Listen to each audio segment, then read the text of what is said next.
सर्वमंगल्य मांगल्ये सर्वार्थ शिवे साधिके शरण्ये त्र्यंबके गौरी नारायणी नमस्तुते। या देवी सर्वभूतेषु शक्तिरूपेण संस्थिता नमस्तस्यै नमस्तस्यै नमस्तस्यै नमो नमः। जय माता दी, जय अम्बे मैया की। आप सभी को गुप्त नवरात्रि के दूसरे दिन की बहुत बहुत शुभकामनाएं। आज गुप्त नवरात्रि एक ऐसा काल है जहां पर साधना गुप्त रखी जाती है और इस गुप्त नवरात्रि के दौरान माँ दुर्गा की सप्तशती पाठ का हम श्रवण कर रहे हैं। आज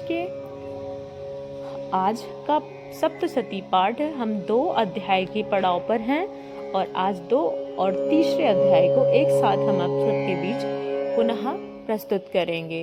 जब मनुष्य श्रद्धा और विश्वास के साथ देवी दुर्गा का स्मरण करता है तब जीवन की सबसे कठिन परिस्थितियां भी सुगम हो जाती हैं।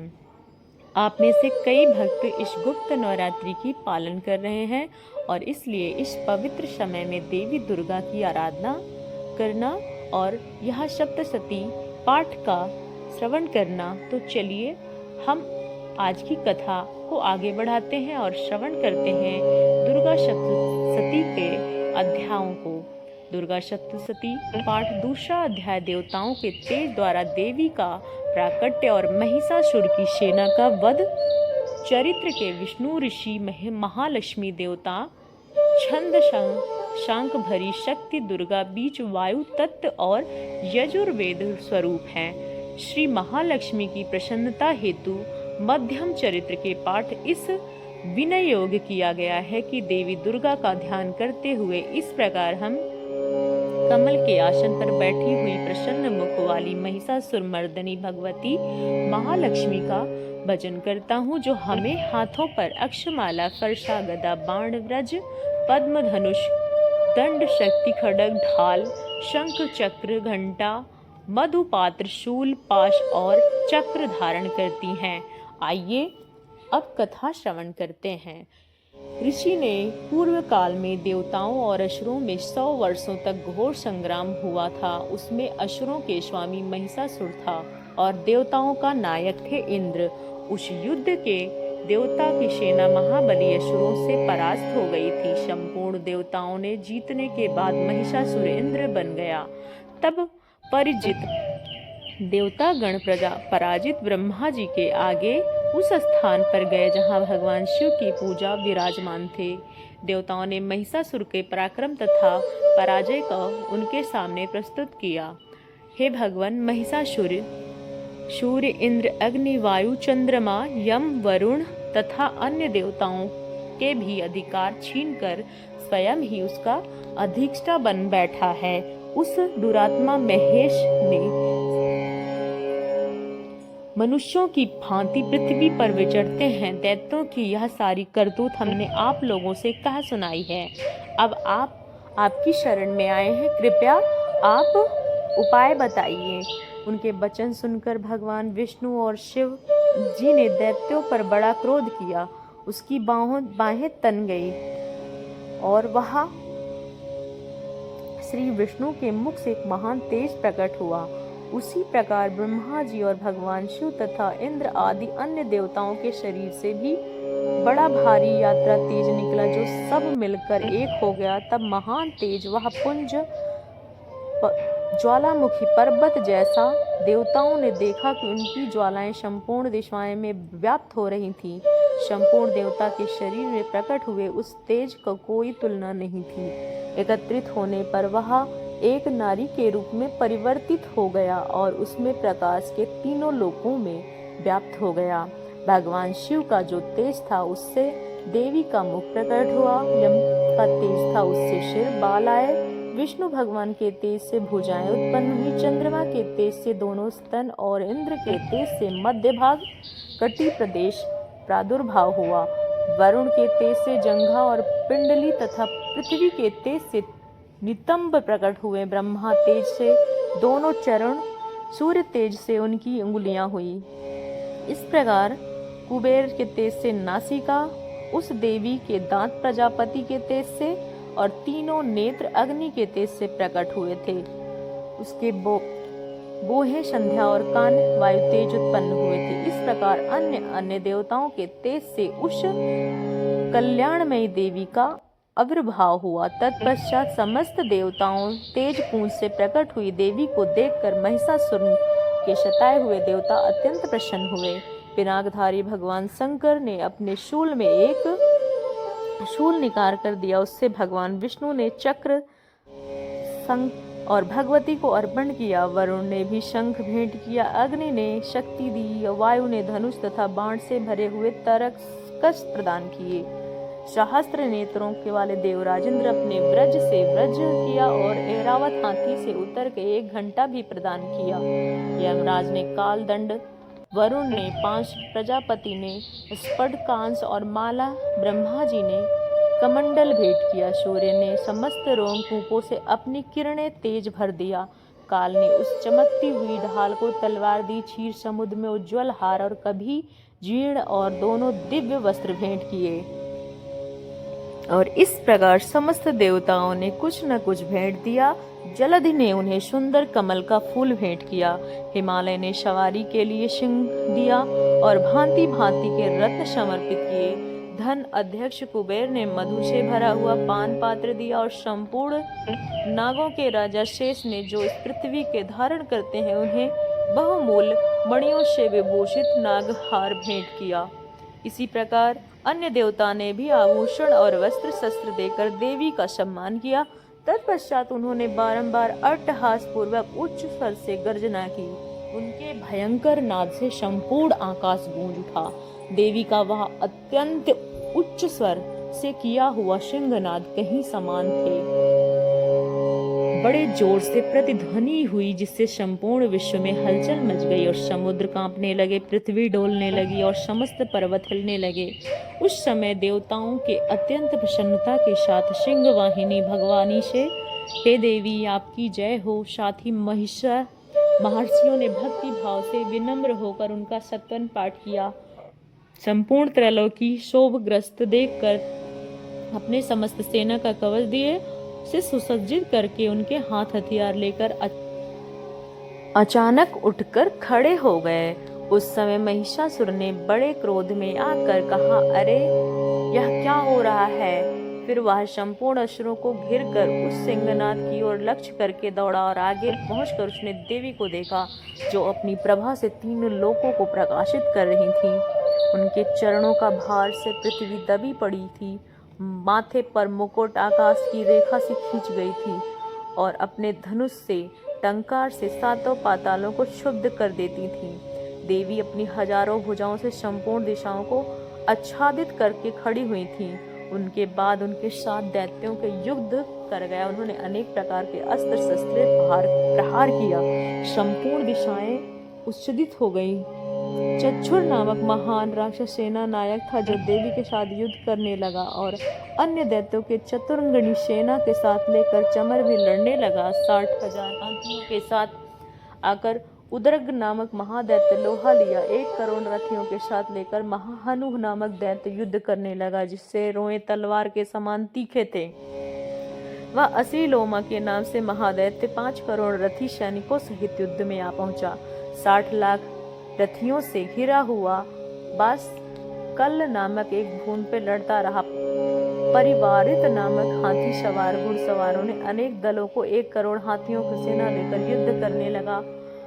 विडम्ब नामक दैत्य 5 अरब हाथियों से घिरकर लोहा करने लगा। उसके अतिरिक्त और भी हजारों महादैत्य रथ हाथी घोड़े ने बार बार हाथियों के साथ घोड़ों के साथ प्रयास किया और मार डालने का प्रयास किया। देवी ने भी क्रोध में आकर खेल खेल में ही अपने अस्त्र शस्त्रों की वर्षा करके दैत्यों के समस्त अस्त्र शस्त्र काट दिए। उनके मुख पर परिश्रम का थकावट का रंच मात्र भी चिन्ह नहीं था। देवताओं के ऋषि उनकी स्तुति कर रहे थे और भगवती परमेश्वरी दैत्यों के शरीर पर अस्त्र शस्त्रों की वर्षा करती रही।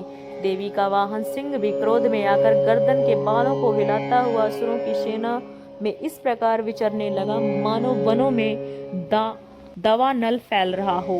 रणभूमि में दैत्यों के साथ युद्ध करती हुई अंबिका देवी ने जितने निश्वास सभी तत्काल सैकड़ों हजारों गणों के रूप में प्रकट हो गए और परशु भिंदरीपाल आदि अस्त्रों द्वारा असुर को युद्ध करने का सामना करने लगे। देवी की शक्ति से बड़े हुए गण असुरों का नाश करते हुए नगाड़ा और शंख आदि बजाने लगे। उस संग्राम महोत्सव को कितने ही गण मृदंग बजा रहे थे। तत्पश्चात देवी ने त्रिशूल से, गदा से शक्ति की वर्षा की और खड्ग इत्यादि से सैकड़ों महादैत्यों का संहार किया। कितने ही घंटे में भयंकर नाद मूर्छित करके मार गिराया। अनेक दैत्यों के पास में बांधकर धरती पर घसीटा। कितने ही दैत्य की तीखी तलवार से मार के दो दो टुकड़े बन गए। कितने ही गदा की चोट से घायल होकर धरती पर गिर गए और कितने ही अत्यंत आहत हो गए और रश वमन करने लगे। कुछ देर शूल की छाती फट जाने के कारण पृथ्वी पर ढेर हो चुके थे। उस रणंगंग बाण में समूहों में वृष्टि कितने ही असुरों का कमर टूट गया। बाज की तरह झपटाने लगे, देव पीट कर रोने लगे, चिल्लाने लगे, दहाड़ने लगे। किसी की बाहें छिन्न भिन्न हो गई तो कितने गर्दनें कट गईं। इस तरह उनके सभी अंग सहस्त्र नष्ट होने लगे।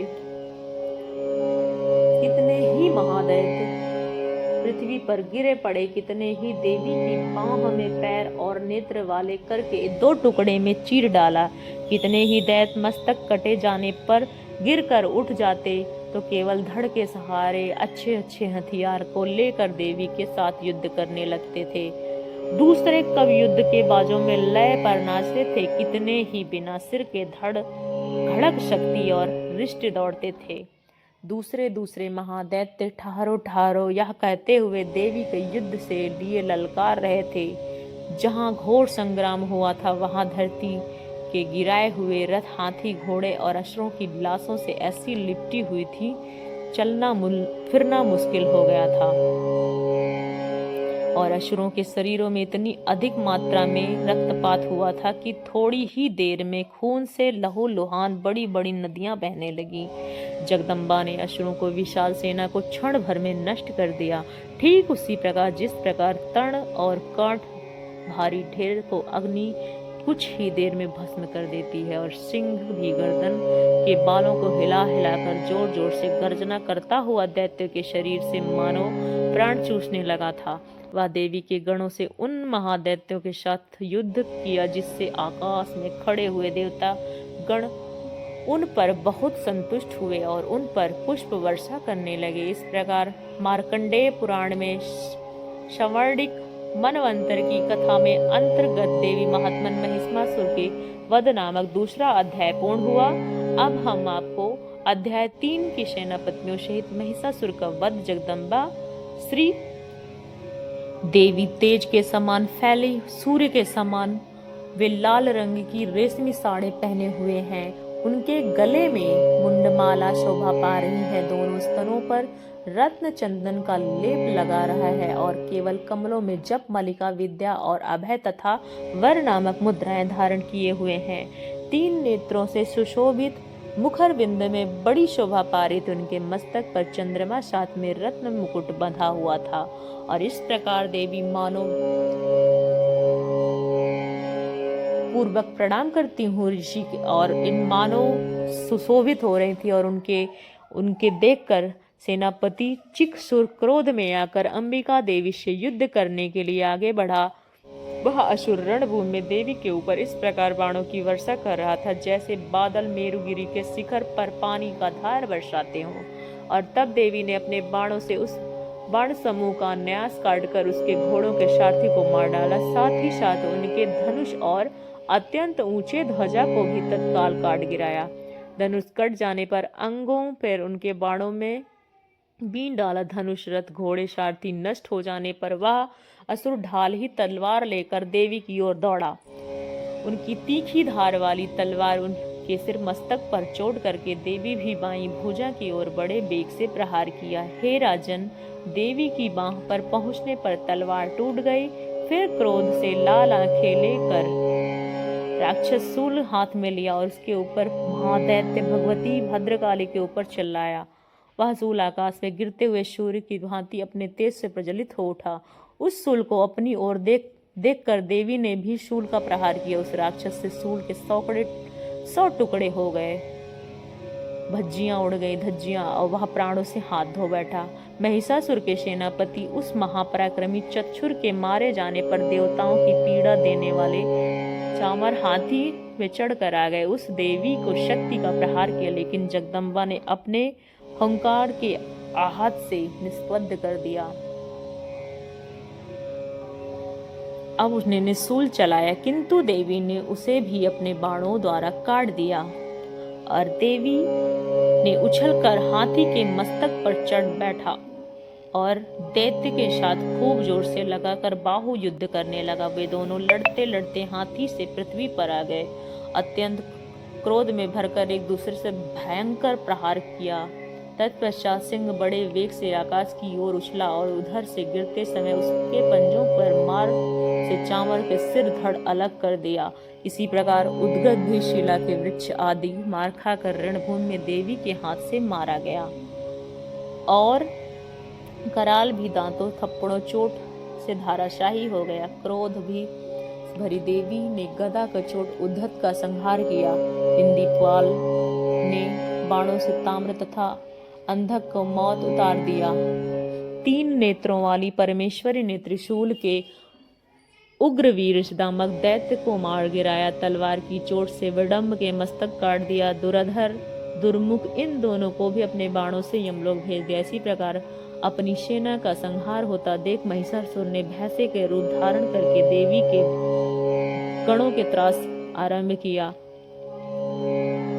किन्हीं किन्हीं के पूंछ को चोट खाकर उसी सिंहों का विदम करने कुछ गणों को वेग, कितनों का निश्वास वायु के झोंके से धाराशाही कर दिया। इस प्रकार गणों की सेना को गिरा कर वह असुर महादेवी के सिंह को मारने के लिए झपटा। इससे जगदम्बा को बड़ा क्रोध आया। उधर महापराक्रमी महिषासुर को भी क्रोध में आकर धरती के खुरों को खोदने लगा और अपने सिंगों से ऊंचे ऊंचे पर्वतों को उठाकर फेंकने लगा। उसकी पूंछ में टकराकर समुद्र सभी धरती को डुबाने लगा। हिलते हुए सिंहों के आघात से विदर्ण होकर बादलों के टुकड़े टुकड़े हो गए। इस प्रचंड वायु से वेग से उड़े हुए सैकड़ों पर्वत आकाश से गिरने लगे। इस प्रकार क्रोध से भरे हुए महादैत्य को अपनी ओर आता हुआ देखकर चंडिका ने उसका वध करने के लिए महान रोष प्रकट किया। उन्होंने पास फेंककर उस पर महान असुर को बांध लिया। उस महासंग्राम में बंध जाने पर उसने भैंस का रूप त्याग दिया और अब तत्काल सिंह रूप में प्रकट हो गया। उस अवस्था में जगदम्बा ने जो उसका मस्तक काटने के लिए प्रयास किया, उसी समय वह खड्गधारी रूप में आ गया। तब देवी ने तुरंत ही बाणों की वर्षा करके ढाल और तलवार के साथ उस पुरुष को भी डाला। उसके वह महान गर्जनाज के रूप में अपनी सूंड से देवी के विशाल सिंह को खींचने और गरजने लगा। खींचते समय देवी ने तलवार से उसकी सूंड काट डाली। तब उस महादैत्य ने पुनः भैंसे का रूप धारण किया और भांति भांति प्राणियों को सहित तीनों लोक को व्याकुल करने लगा। तब क्रोध में भरी जगत माता चंडिका बारंबार उत्तम मधु का पान करने लाल आंखों में हंसने लगी। उधर वह बल और पराक्रम से मंद उत्तम हुआ राक्षस गर्जना करने लगा। उस समय देवी अपनी बाणों से उसके फेंके हुए पर्वतों को चूर्ण करती हुई बोली, और बोलते समय उनका मुख मधु के मंद से लाल हो रहा था। देवी ने कहा, अरे ओ मूर्ख, मैं जब तक मधु पीती हूँ तब तक कुछ क्षण भर के लिए खूब तेरी हंसी हो जाए। मृत्यु हो जाने पर अब शीघ्र ही देवता भी गर्जना करेंगे। इस प्रकार कहकर देवी उछली और महादैत्य के ऊपर चढ़ गई। फिर उसके पैर से दबाकर उसके शूल से कंठ में आघात किया। उसके पैर से दबा होने पर महिषासुर अपने मुख से वह बाहर निकाल दिया। देवी के प्रभाव से उसे रोक दिया। आधा निकला हुआ वह महादैत्य देवी से युद्ध करने लगा और तब देवी ने बड़ी तलवार से उसका मस्तक काट गिराया। फिर तो हाहाकार करती हुई दैत्यों की सारी सेना भाग गई और संपूर्ण देवता गण अत्यंत प्रसन्न हो गए। देवताओं ने दिव्य महर्षियों के साथ दुर्गा देवी का स्तवन किया। गंधर्व राज गाने लगे और अप्सराएं नृत्य करने लगी।